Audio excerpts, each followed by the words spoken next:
আসসালামু আলাইকুম সম্মানিত উপস্থিতবৃন্দ। আসলে বিষয় হলো যে আমার 5 নং জোরখালি 4 নং ওয়ার্ড, এই ওয়ার্ডের আমি একজন ইপি সদস্য। আমার নাম মোহাম্মদ আব্দুল হাই। আমরা দীর্ঘদিন ধরে এই অবহেলিত এলাকায় বসবাস করি।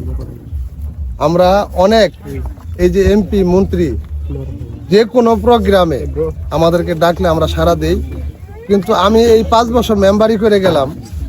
আমার ইউনিয়ন পরিষদ থেকে মাদারগঞ্জ পর্যন্ত আমি রহরহবার, সাংবাদিক বিন্দুরাও জানেন, আমি রহরহবার এই রাস্তাঘাটের উন্নয়ন করার জন্য চেষ্টা করে যাচ্ছি।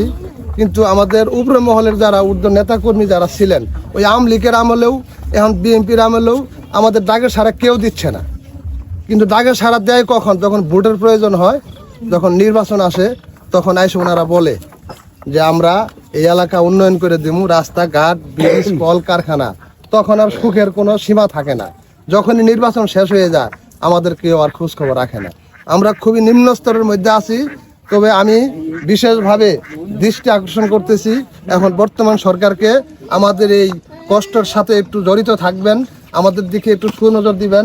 আমাদের এত কষ্ট সেটা আপনি একটু দেখবেন, আপনি দেখলে অনেক কিছু পাবো। আমরা আর কিছুই চাই না। আমরা শুধু এই রাস্তাঘাটগুলো একটু মেরামত করার জন্য উদারত আহ্বান জানাচ্ছি। আর আমাদের এখানে ব্রিজ আমি কয়েকবার 2-4-5 বার বললেই চলে, আমি 5 বার এই রাস্তার এই ব্রিজের এই লাস্ট বারও আমি দিছি কাগজ জমা এই ব্রিজটি করার জন্য। কিন্তু আমরা কোনো দিচ্ছি, কিন্তু আর আসে না। এই যে কাগজ দিই, কোথায় যায়, কি করে, আসে না। তা আমি আমাদের সাংবাদিক বিন্দুরা আছেন, আপনাদের কাছে দৃষ্টি আকর্ষণ করতেছি, আপনারা নিচ্চক্ষে দেখে যান। এটা আমাদের কোনো বানর কথা না। আমার এলাকার বৈশিষ্ট্য, মুরব্বী যারা, তাদের নেংটিমের অভ্যাস আছে। কিন্তু এখন যারা ইয়ং জেনারেশন, এখন শিক্ষার যুগ, এখন এই যে এই পাশে শিক্ষা প্রতিষ্ঠান, এই পাশে শিক্ষা প্রতিষ্ঠান, এখন কি মানুষ এই স্যান্ডেল খুলে এই কাদার মধ্যে নামতে চায়? তো আমি বাংলাদেশ সরকারকে দৃষ্টি আকর্ষণ করতেছি, এবং আমাদের এমপি মহোদয় মুস্তাফিজুর রহমান বাবুল সাহেব, উনি একটু সুনজর রাখবেন। আমাদের ইউনিয়নের নেতাকর্মী আছেন, তাদেরকে একটু দায়িত্ব দিয়ে আমাদের এই ব্রিজটি নির্মাণ করার জন্য উদারত আহ্বান জানাচ্ছি।